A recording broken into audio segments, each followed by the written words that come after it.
At the wedding, my girlfriend suddenly grabbed the mic and declared her love for her childhood friend. Jim, even though I'm getting married today, you'll always be the man I love the most. After that, she turned to me, acting like nothing happened, and said, Eric, this was a promise Jim and I made when we were kids. We agreed to be the most important people in each other's lives. I just wanted to prove it to him to put his mind at ease. Let's get on with the wedding. I watched Judy, feeling so sure of herself, and Jim with his smug look. I gave a small laugh. A gentleman should help others find happiness. If you're each other's number one, I'll let Jim take my place as the groom. Judy's face immediately fell. Eric, what are you saying? On such a big, happy day, do you have to make it so awkward? A happy day? Before Judy said what she did, I was beyond excited. I thought today would be the happiest day of my life. I was marrying the woman I loved and becoming real partners. But now, it seems this happiness belongs to Jim and Judy. For me, it's a circus and I'm just the clown, performing a sad solo act for others to laugh at. Yeah, it's your and Jim's big day. Isn't it better for me to just let you be? Judy was instantly furious. Eric, it's just a small thing. Do you have to make it such a big deal? I've grown up with Jim, we've got over 20 years of history. Of course, he's the most important person to me. Can't you be more understanding? Wow, over 20 years of history. I guess my 7-year relationship with her doesn't count. I looked at Judy calmly. Yeah, you two are the leads of the story today. I'm just a nobody here. I took the mic from the host. Dear friends and family, there's been a change in today's wedding. The groom is now Jim.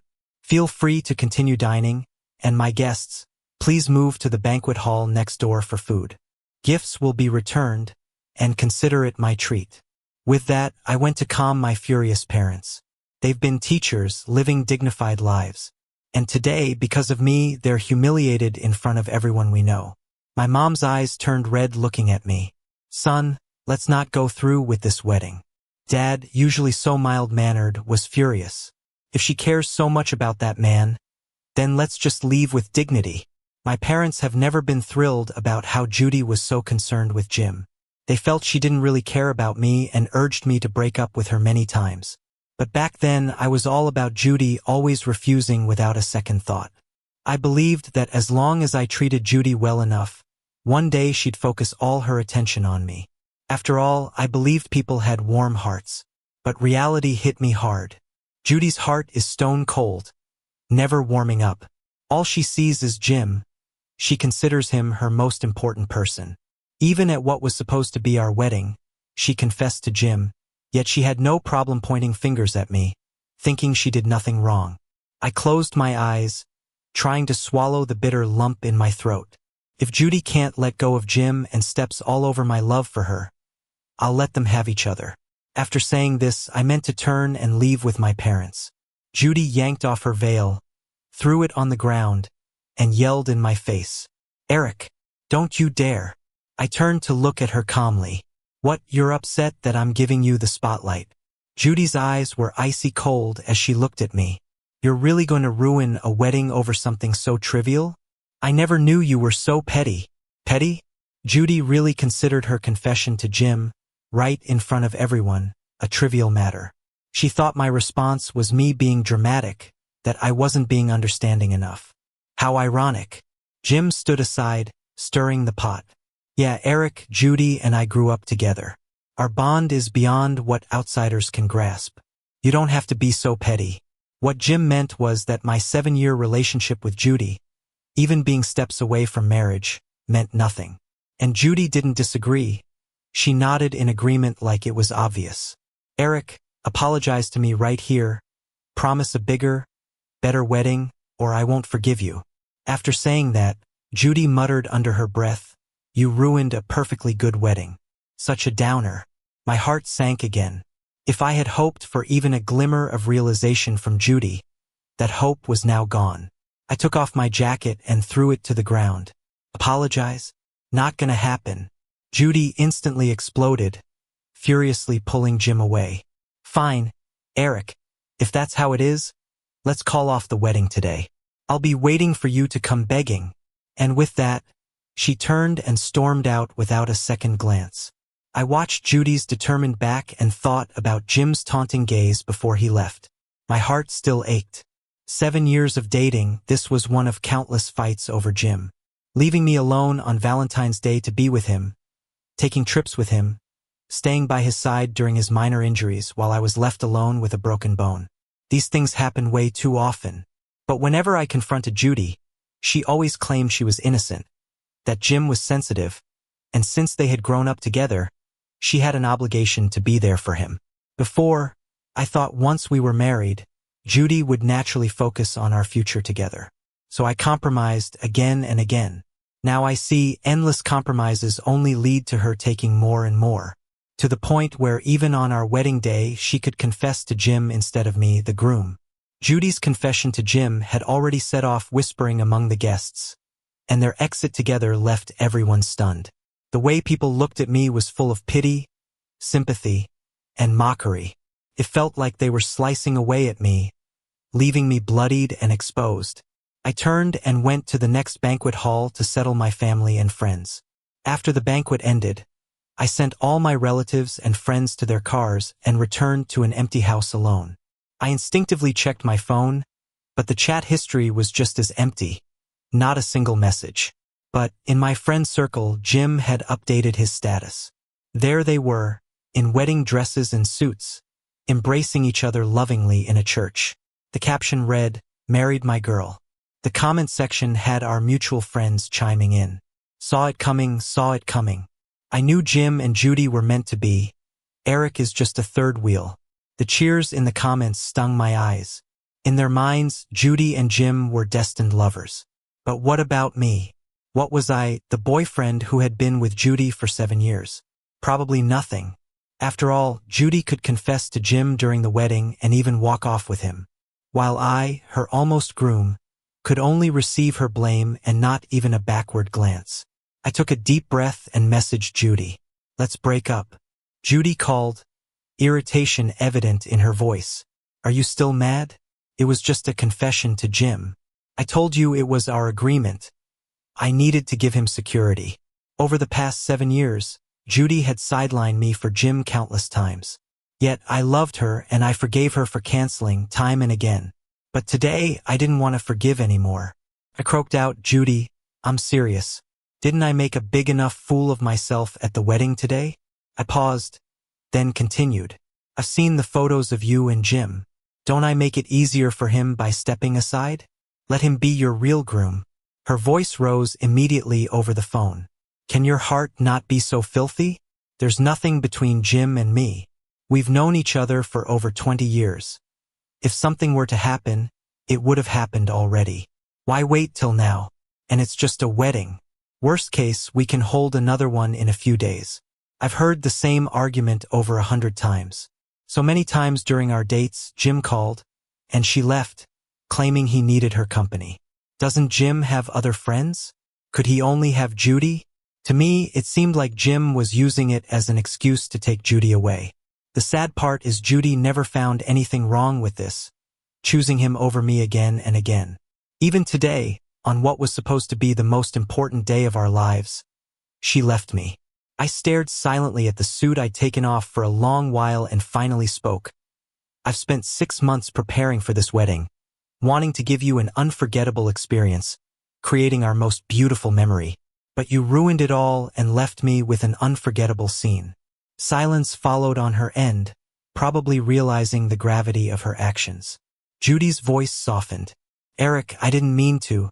Wait for me. I'll come back to you now." Tick-tock, tick-tock. The clock on the wall went from 1 to 3, but the house remained empty. Judy didn't return. Then Jim updated his status again. In the photo, Judy was holding a sparkler, smiling brightly at the camera. The caption read, "Fireworks at the beach at midnight. What a crazy idea. Glad to have someone by my side." I closed my eyes, feeling whatever little hope I had left for Judy vanish. I sat in the living room and opened bottle after bottle of wine, originally meant to celebrate our engagement, downing them all. Looking at the mess of empty bottles, I snapped a photo and updated my status. Turns out I was always alone. Friends who knew Judy had left with another man today began showing their concern. You've got brothers with you. There are plenty more fish in the sea. A ping echoed. It was a message from Judy. Why are you being so melodramatic, like a woman? Looking at her insensitive response, I smiled wryly and downed another bottle. Maybe the alcohol was burning my stomach, or maybe the tears just welled up on their own. Whenever Jim needed her, regardless of what Judy was doing or where she was always there for him immediately. But when it came to me, she dismisses it as melodrama. 7 years, and I still haven't grasped my place in her heart. That night, for the first time, I didn't sit in the living room waiting for Judy to come home. I used to keep a light on, afraid she'd be scared coming back to a dark house. Even if waiting until dawn, I'd never mind. Over time, I got headaches from this habit. Maybe it was the alcohol, but I slept deeply that night. I woke up early the next morning, and as expected, Judy hadn't come back. I didn't call her like I used to or question her. I made myself breakfast and ate quickly before heading to work. Just as I was about to leave, Judy came back. She seemed surprised by the empty dining table. Where's my breakfast? Judy has a sensitive stomach, and I used to prepare breakfast for her, fearing she'd feel unwell without food regardless of her whereabouts the night before. But today, I just kept switching shoes and casually replied, I've had mine. Order takeout. Realizing I was upset, Judy tugged at my hand, softly swaying it, speaking more gently than yesterday. Eric, I know I was impulsive at the wedding yesterday, but it was to honor my friendship with Jim for over 20 years. Plus, Jim and I have nothing going on. Really? Don't be mad. In the past, her patient explanations would have won me over. But this time, it only irritated me. I was truly fed up with such excuses. Oh no, I'm gonna be late for work. I'm outta here. Saying that, I pulled my hand away and headed straight for the door. As soon as I got to work, I found out we needed 2 people to go to our international branch for some training. Everyone was signing up. Since I graduated and joined this company, there have been 3 chances to go abroad for training, and now this is the 4th. Most of the folks I started with have already been. They come back after a year and bam, promotion and a pay raise. But I've been hesitating over a long-distance thing with Judy, so I never signed up and let several great chances slip by. Looking back now, I'm 30 and life's kinda messy. In terms of love, I've been pouring myself into someone who's been off and on with me for 7 years, and she couldn't have cared less about the wedding. Career-wise, I'm not doing great. People my age are in management, but I'm still fumbling around on the ground floor. I guess it's time for a change. I signed up for this training too. My boss seemed a little surprised when I did. Eric, did you finally talk it over with your girlfriend? I shook my head. This is my call. I want to step up my game at work. My boss gave me a pat on the shoulder. That's right, man. You gotta build your career first. I bet your girl will get it too. I pursed my lips and didn't say anything back.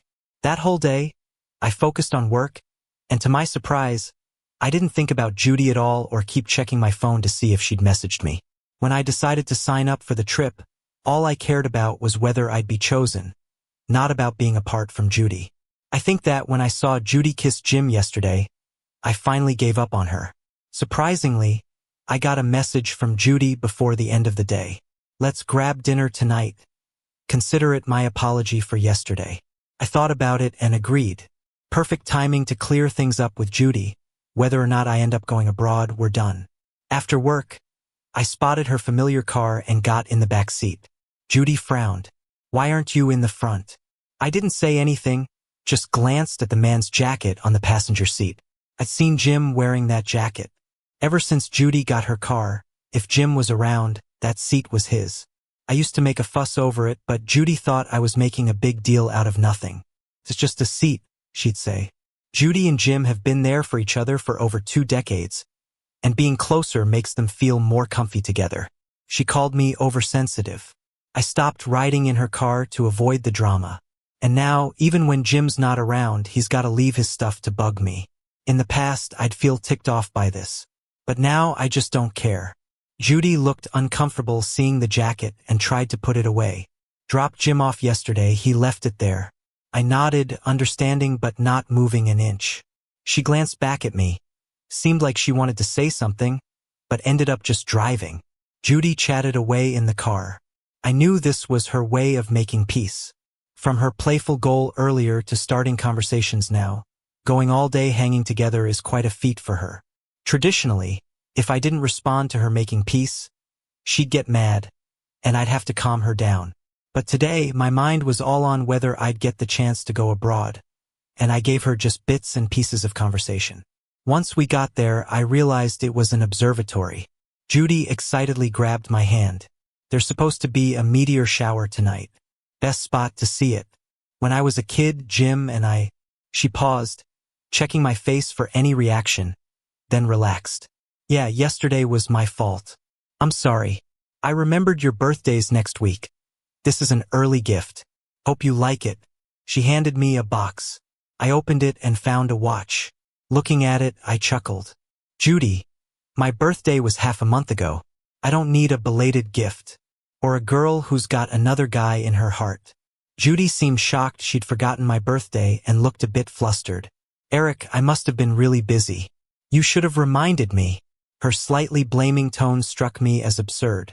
Half a month ago, I'd booked a place to celebrate my birthday with her. She said she'd go, so I thought she remembered.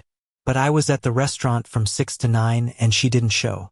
When I called, she said Jim was hurt and she was at the hospital. Then Jim posted on social media. Oh, what a big wound. If I'd been to the hospital later, it would have healed on its own. When Judy got home, I was waiting on the couch and asked her if she remembered what day it was. The blank look on her face made it feel pointless, so I said nothing and hit the bedroom. Turns out, she didn't remember my birthday until today. I took a deep breath, ready to say we were done when Judy's phone rang. Jim's name appeared on the screen, and Judy answered in a flash. Judy, where are you? I feel awful. Can you come be with me? Hearing Jim's over-dramatic voice made me laugh. I've seen this act far too often over the past 7 years. Who else would always call right when Judy and I were having time together, saying they feel down and need her? Only Judy would keep falling for it. Judy grabbed her keys, ready to go. Eric, Jim needs me. Wait here. I'll be back when he's better. She tried to give me a quick kiss, but I dodged it. Originally, Judy wanted to say something more to me, but with Jim moaning on the other end, she didn't dare delay. She opened the car door, hit the gas, and took off. Watching the dust kicked up by the car, it felt like a reminder of all those times Judy failed to show up over the years. I've seen it too many times over these 7 years. Now I'm really worn out. I looked at the brand new watch in the box, smirked, and tossed it into the darkness. To Judy, Jim has always been number one. Soon after Judy left, a meteor shower burst into view. She was right. This is the best spot. The meteors streaked across the sky, brilliantly beautiful. Watching this rare scene, I felt a calmness inside like never before. When I stopped focusing entirely on Judy, I realized there's so much beauty in life. I snapped a photo of the meteor shower and posted it on my social media, enjoying the magic of nature all by myself. The next minute, Jim posted something too. It was a picture of Judy blowing on a bowl of porridge. The caption said, "Always have you by my side. Anytime, anywhere." I knew he posted it to tick me off, hoping I'd call Judy upset, and Jim could enjoy being defended by her. 7 years over and over, never tiring of it. But now, I didn't feel any anger, nor did I want to be the fool seeking trouble again. Surprisingly, Judy commented on my post. Wait for me to come back and watch with you. At first, I wanted to head straight down the mountain, but it was already dark. I couldn't see the road, and there were no cabs here, so I had to wait for Judy to pick me up. But hours went by and she still hadn't shown up. I messaged her asking how long, and got no reply. By midnight, it was damp and much colder than usual on the mountain, and I couldn't help but shiver. Seeing my phone nearing the end of its battery, I just went ahead and called 911. I was afraid I'd end up spending the whole night on the mountain, get hypothermic, and have to go to the hospital. By the time the cops arrived, I was already showing mild hypothermia. They gave me a stern talking to, then took me to the hospital. The next day around noon, Judy finally called me. Eric, where'd you go? Why aren't you back yet? Listening to her questioning voice, I couldn't help but go quiet. Looks like she completely forgot about me last night. Judy, last night you took me to the observatory and left me there alone. Suddenly, there was silence on the other end. After a while, Judy's cautious voice came through. Eric, I really couldn't leave Jim last night. I thought you'd get back on your own. Are you still at the observatory? I'll come get you. I let out a laugh. No need. Big shot. By the time you remembered me, I'd probably be in the ICU already. After saying that, I hung up. In the afternoon, once I was feeling better, I went straight to work. Didn't expect the boss to call me in as soon as I got there and hand me an application form. Eric, I've seen your abilities over the years. It's a shame you passed up previous opportunities. This time there's a spot for you. I hope you make the most of it and don't let me down when you return. You've got a week before you head out. Take some time off to sort out your personal stuff. Suppressing my excitement, I took the form. It wasn't until I submitted the application that the weight lifted off my chest. Another spot got filled, too, by this young girl from our department, Wendy. Everyone in the department was genuinely happy for us and suggested we go out for dinner that night. In 7 years, every time I'd get off work, I'd just rush home to be with Judy. Getting dinner with coworkers was a rare thing for me. Seeing the smiles around me, I agreed. The whole night, I didn't check my phone once, totally immersed in the fun with my coworkers. By the time I got home, it was almost midnight. As soon as I walked in, I saw Judy sitting on the sofa with the lights on. I was a bit surprised. It was her first time waiting for me. Judy looked a bit aggrieved. Eric, I wanted to pick you up from work, but I waited outside your building for ages and didn't see you. I texted you and you didn't reply. Where did you go? Are you mad that I forgot to pick you up last night? I can explain. As soon as I left, Jim started shivering. I couldn't leave him. No need to explain to me. I cut her off. I'm not mad. I just went out with coworkers for dinner tonight and didn't check my phone. Judy paused, seemingly not expecting that reason. Why didn't you tell me you were going to dinner with coworkers?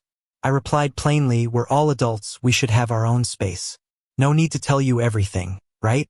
Upon hearing that, Judy froze. Watching her reaction, I knew she got it. The very same words she once said to me. The first time she didn't come home at night, I sat up in the living room waiting for her all night. The next day, I wanted to ask her where she went, hoping she could tell me next time so I wouldn't worry. But Judy just shot me a cold glance and said, we're all adults. We should have our own space. No need to tell you everything, right?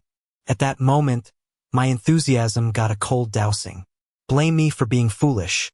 After the third day, when Judy casually told me a friend had a breakup and stayed at her place for comfort, all my anger vanished. I even willingly kept a light on at home waiting for her after that, with no complaints. Thinking back, I was really dumb. Judy realized it too. Her expression was panicky. Eric, I was in a bad mood that time. I didn't mean to say it that way. See, when she's down, she vents at me without restraint. And when she's in a good mood, she'd gesture for me to come back. But she never thought about how hurtful her words were until today. When the knife turned back on her, she realized how much it stings. I gazed at Judy's worried face, free of any emotion, and finally said what I didn't last night. Judy, I'm going abroad for further studies, and Before I could finish, Judy jumped up and questioned me. Why didn't you discuss this with me? What am I supposed to do when you're abroad? Am I just supposed to wait for you all by myself here? I looked at Judy, anger all over her face. Let's break up. You don't need to wait for me. You can be with Jim openly. This was the first time in 7 years I brought up breaking up. Judy's eyes widened. Why break up? Is it because you're going abroad? Do you despise me now? I let out a deep sigh, feeling completely exhausted. Even today, Judy still doesn't realize what her problem is. Judy, we've been together for 7 years. For Jim, you stood me up countless times. You even humiliated me at our wedding. Why would I stay with you? Judy's eyes began to redden, and her voice sounded aggrieved. But Jim has separation anxiety, he's a patient. I've been by his side since we were kids. He can't live without me.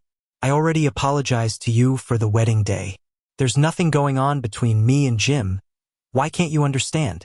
Listening to Judy's justifications, I couldn't help but find it all so absurd. Isn't the ultimate stage of a relationship marriage? Judy chose Jim over marrying me, proving I wasn't her priority. Our relationship no longer had meaning. Continuing would feel like I was stepping between her and Jim. I don't care about him. What I know is I've decided to break up. Whatever you have with him isn't my concern. Judy refused to give up, trying to grab my hand. If you must get married, how about we first have an engagement party? We'd be like an engaged couple, just without the certificate. It's no different from being married. She made it sound like I was begging for this. Couldn't help but chuckle. Other couples want to marry quickly after 7 years together. Judy, on the other hand, agreed to an engagement reluctantly, only after I asked to break up. Still, acquiring a marriage certificate seemed like a dream. I shook my head. I don't need it. I don't love you anymore. In these 7 years, my love for you has been drained over and over. Big tears fell down Judy's face as she grabbed my hand with a choked voice. Eric, I really realize my mistake. Let's get our certificate tomorrow. No, now. We'll be the first at the civil office tomorrow. Will you give me one more chance? There was regret written all over Judy's face. I think she's sincerely sorry now. But the gap in our relationship wasn't formed overnight. It grew for 7 years until today when it finally collapsed. There was no saving our love. This time, I didn't gently wipe her tears like I used to. I brushed off her hand instead. Judy, there's no possibility for us anymore. I'm leaving for abroad in a week. Let's part on good terms, I said, closing the door of the guest room behind me. I heard muffled crying outside, yet inside, I felt no emotions. Regrets that arrive late have no use. In the next few days, I focused on packing and ignored Judy entirely. She seemed to hold back words several times, but I acted like I didn't see and focused on my tasks. The day before my departure, Judy asked if I could accompany her somewhere. Thinking of the 7 years we'd been together, I agreed. It felt like closing our chapter perfectly. Once we arrived, I realized it was the park where we first met. Judy held a helium balloon, her eyes glistening with tears. Eric, do you remember this place? It's where we first met. Looking around at the familiar scenery and the balloon, I felt a bit dazed. 7 years ago, in a hurry to my interview, I accidentally bumped into Judy and let her balloon fly away. As I turned to apologize and offer a replacement, she noticed my resume, guessed my interview, just smiled, and told me it was fine without forgetting to mention the time. That smile got stuck in my mind. The interview went very well and I got into my current company. I couldn't stop thinking of Judy, so I returned to the park on my day off, hoping to see her again. Perhaps my prayers were answered because half a month later, there she was.